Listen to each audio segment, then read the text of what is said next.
अस्सलाम वालेकुम स्टूडेंट्स, कैसे हैं? उम्मीद है सब ठीक होंगे।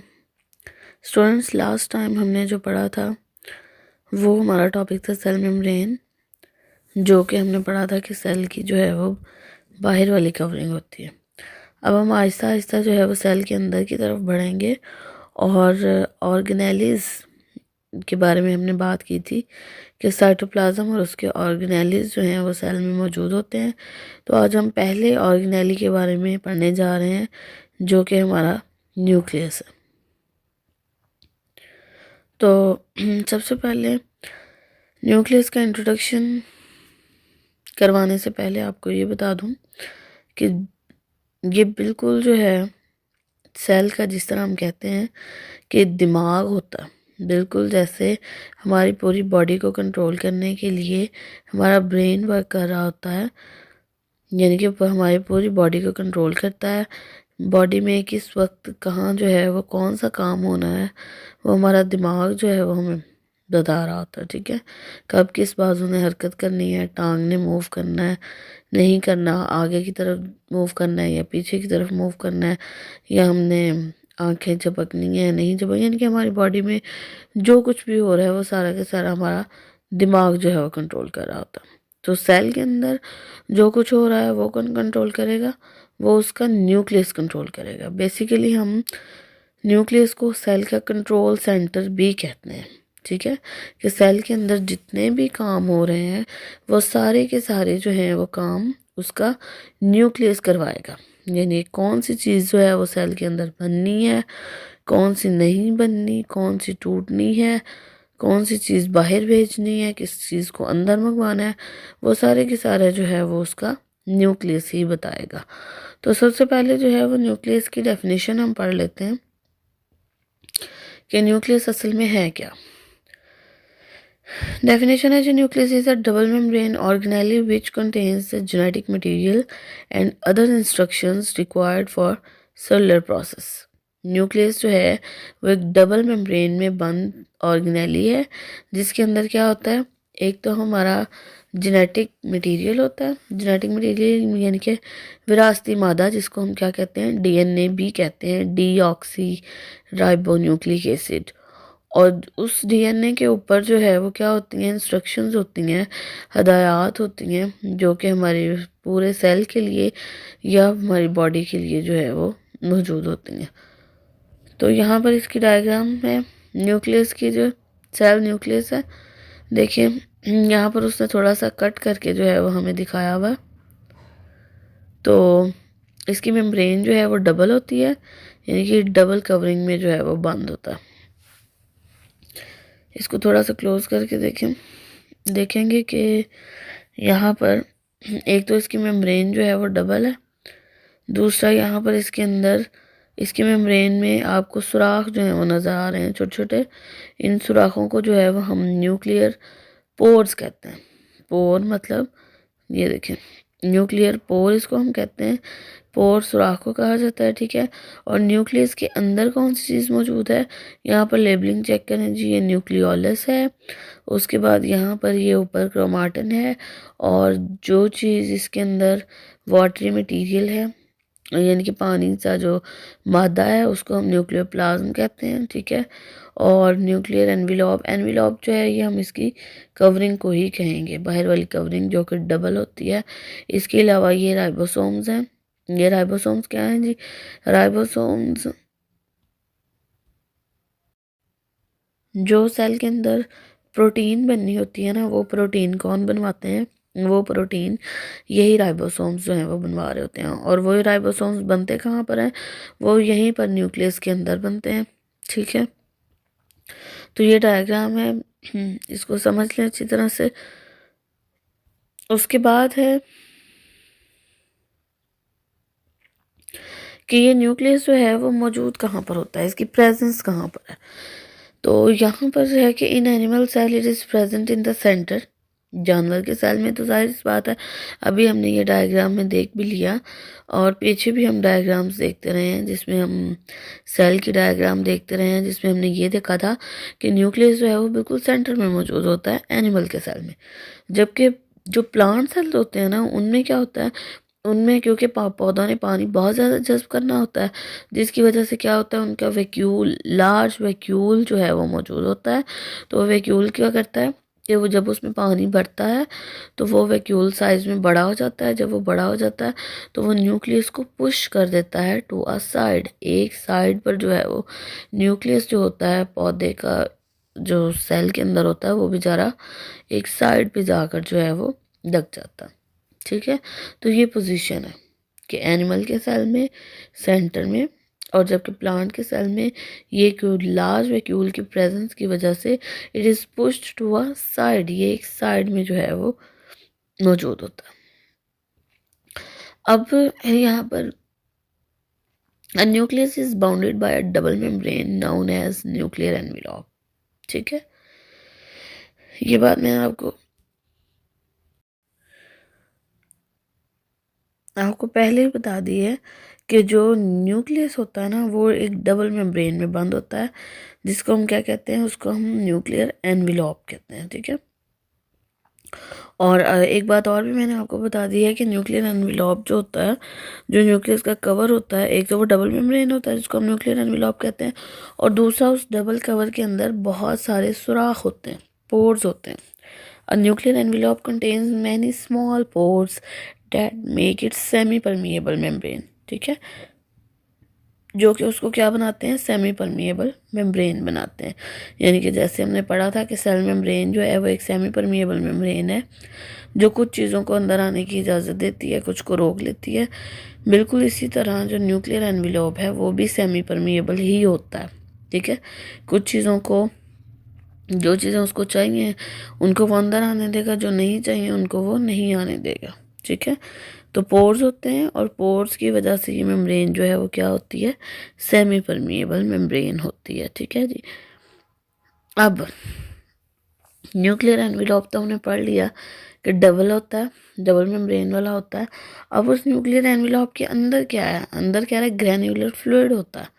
ठीक है, यानी कि दानेदार जो है वो एक माया मौजूद है, जिसको हम क्या कहते हैं, न्यूक्लियोप्लाज्म कहते हैं। और न्यूक्लियोप्लाज्म के अंदर एक या दो न्यूक्लियोलाई और क्रोमोसोम्स जो हैं वो मौजूद होते हैं। अब ये न्यूक्लियोलाई क्या है, ये हमने स्टार्ट में डायग्राम में देख लिया कि जो न्यूक्लियस के अंदर एक तो न्यूक्लियस है, और न्यूक्लियस के अंदर भी एक राउंड सा स्ट्रक्चर जो है वो मौजूद है, जिसको हम न्यूक्लियोलाई या न्यूक्लियोलस जो है वो कहते हैं। एक तो न्यूक्लियाई होता है और दूसरा जो है वो क्रोमोसोम्स। आगे एक डायग्राम जो है वो आपको दिखा के, तो ये दोनों चीज़ें जो है वो मैं एक बार दोबारा क्लियर कर देती हूँ कि न्यूक्लियोलस क्या है, या न्यूक्लियोलाई क्या है, और क्रोमोसोम्स जो हैं वो क्या हैं।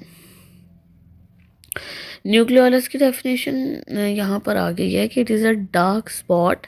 ये एक गहरा सा जो है वो, ऐसा लगता है जैसे गहरा सा धब्बा मुकाम होता है।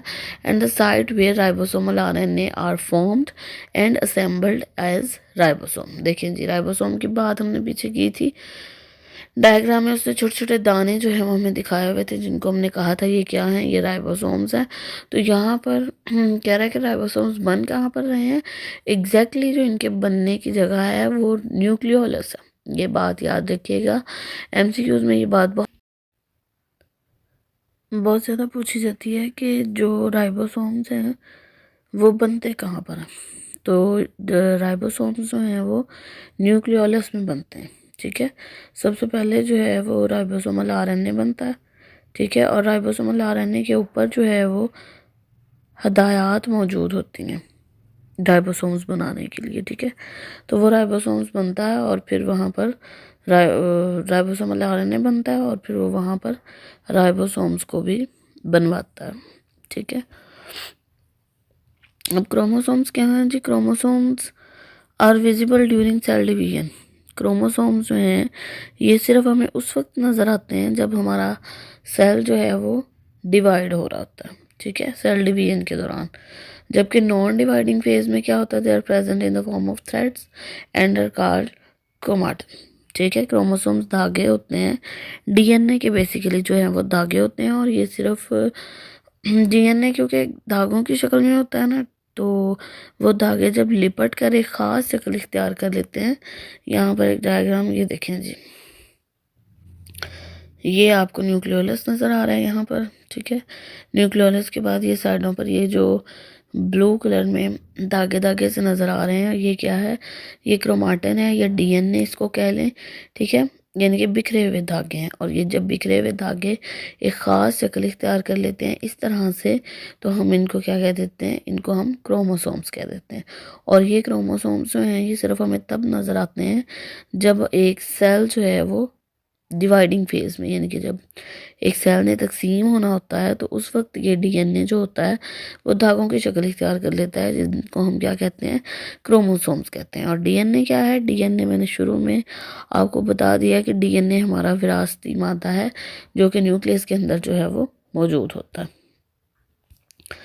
अच्छा जी, क्रोमोसोम्स के बारे में हमने पढ़ लिया कि ये हमें सिर्फ सेल डिवीजन के दौरान ही नज़र आते हैं, और जब सेल डिवाइड नहीं हो रहा होता, नॉन डिवाइडिंग फेज होता है, तो वो थ्रेड्स की शक्ल में, they are present in the form of threads, धागों की शक्ल में मौजूद होते हैं, जिनको हम क्या कह देते हैं, क्रोमैटिन कहते हैं।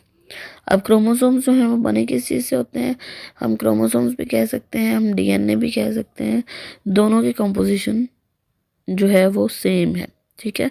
डी तो क्रोमोसोम्स जो हैं वो किससे बने होते हैं, एक तो ये डीऑक्सीराइबोन्यूक्लिक एसिड से बने हुए होते हैं, और दूसरी चीज़ इनमें क्या होती है, प्रोटीन होती है, ठीक है।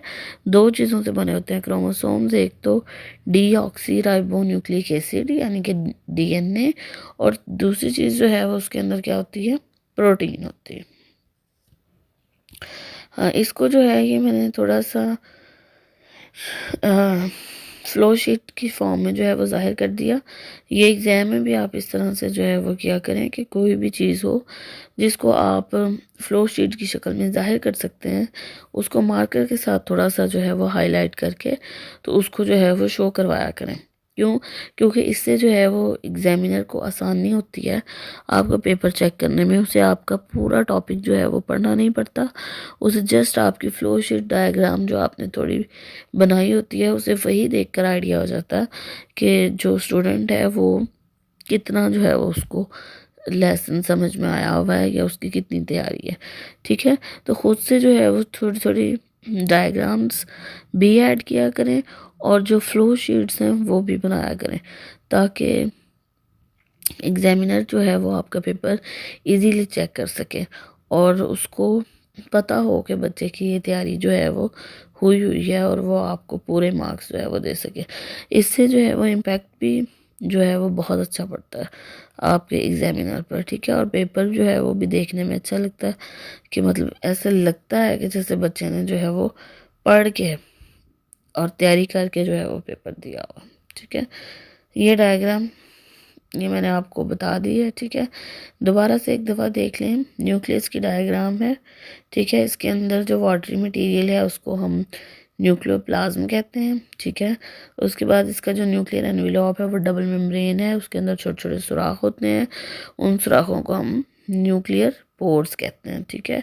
उसके बाद धागे की शक्ल का जो मटेरियल इसके अंदर मौजूद है उसको हम क्रोमैटिन या डीएनए कहते हैं, और जब वो लिपट कर एक ख़ास शक्ल इख्तियार कर लेता है तो फिर हम उनसे क्रोमोसोम्स कहते हैं। और क्रोमोसोम्स हमें सिर्फ सेल डिवीजन के दौरान ही नज़र आते हैं, वैसे ये एक क्या कहते हैं, धागों की शक्ल में मौजूद होते हैं, ठीक है। उसके बाद नेक्स्ट चलें तो लास्ट पे मैंने प्रोकैरियोटिक और यूकैरियोटिक के सेल्स में जो है वो डिफरेंस बताया हुआ है, ठीक है, कि उनका न्यूक्लियर। तो यूकैरियोटिक सेल और प्रोकैरियोटिक सेल में ये लाइन लगा के मैंने डिफरेंस बता दिया है। सबसे पहला डिफरेंस ये है कि जो यूकैरियोटिक सेल हैं इनमें प्रोमिनेंट न्यूक्लियस होता है। कहाँ पर होता है जी? इन द सेंटर। ये बात में पहले हम डिस्कस कर चुके हैं कि एंड वो जो एनिमल सेल है उनमें क्या होता है कि एक वाज़े न्यूक्लियस मौजूद होता है सेंटर में, ठीक है। आगे में ब्रैकेट में मैंने लिख दिया है कि एनिमल्स में जो है वो सेंटर में या पुश्ड टू अ साइड या फिर साइड को धकेला होता है, किस केस में? प्लांट्स के केस में। जबकि प्रोकैरियोटिक सेल में क्या होता है? Do not have prominent nucleus, उनमें प्रोमिनेंट न्यूक्लियस ही नहीं होता, क्लियरली हमें नज़र भी नहीं आ रहा होता, ठीक है। इनके जो क्रोमोसोम्स हैं are made up of DNA and protein, eukaryotic के जो क्रोमोसोम्स हैं वो एक तो डीएनए और प्रोटीन से बने हुए होते हैं, और जो प्रोकैरियोटिक है उसके क्रोमोसोम्स जो हैं वो सिर्फ और सिर्फ डीएनए के ही बने होते हैं, नो प्रोटीन। ठीक है, उनमें कोई किसी किस्म की प्रोटीन नहीं होती। इनके जो क्रोमोसोम्स हैं यूकेरियोटिक सेल के, वो कहाँ पर होते हैं जी? वो प्रेजेंट इन न्यूक्लियस, न्यूक्लियस में मौजूद होते हैं। जबकि प्रोकैरियोटिक सेल में क्योंकि न्यूक्लियस ही नहीं है, तो फिर क्या होगा? Chromosomes are submerged in cytoplasm, वो साइटोप्लाज्म में डूबे हुए होते हैं। ठीक है, होते तकरीबन सेंटर में ही है, लेकिन वो क्योंकि वहाँ पर न्यूक्लियस हमें क्लियरली नज़र नहीं आ रहा होता। ये देखें डायग्राम, ये यूकेरियोट का सेल है जिसमें ये सेंटर में न्यूक्लियस मौजूद है। ठीक है, ये ब्लू कलर में जो आपको नज़र आ रहा है, और ये एक प्रोकैरियोट का सेल है। ठीक है, जिसमें हमें न्यूक्लियस तो कोई नज़र नहीं आ रहा, लेकिन ये जो उनका डीएनए है वो इस तरह से बिखरा हुआ हमें थोड़ा सा नज़र आ रहा है रेड कलर में। ठीक है, तो ये प्रोकैरियोटिक और यूकेरियोटिक के सेल का डिफरेंस था। ठीक है, उम्मीद है जी आपको आज का टॉपिक समझ आया होगा। अगर आपको कहीं भी टॉपिक के अंदर किसी भी चीज़ को समझने में मुश्किल हो रही है तो आप मुझे कमेंट सेक्शन में ज़रूर बताएं। और अगर आप कुछ पूछना चाहते हैं या कोई कुछ बताना चाहते हैं तो प्लीज़ ज़रूर बताएं। अगर कोई बात समझ में नहीं आ रही तो पूछें और बार बार पूछें। ठीक है, जहाँ रहें खुश रहें, हंसते रहें, मुस्कुराते रहें, पढ़ते रहें, और अगर आप लोगों को समझ आ जाए तो दूसरों को भी पढ़ाते रहें। अल्लाह हाफिज़।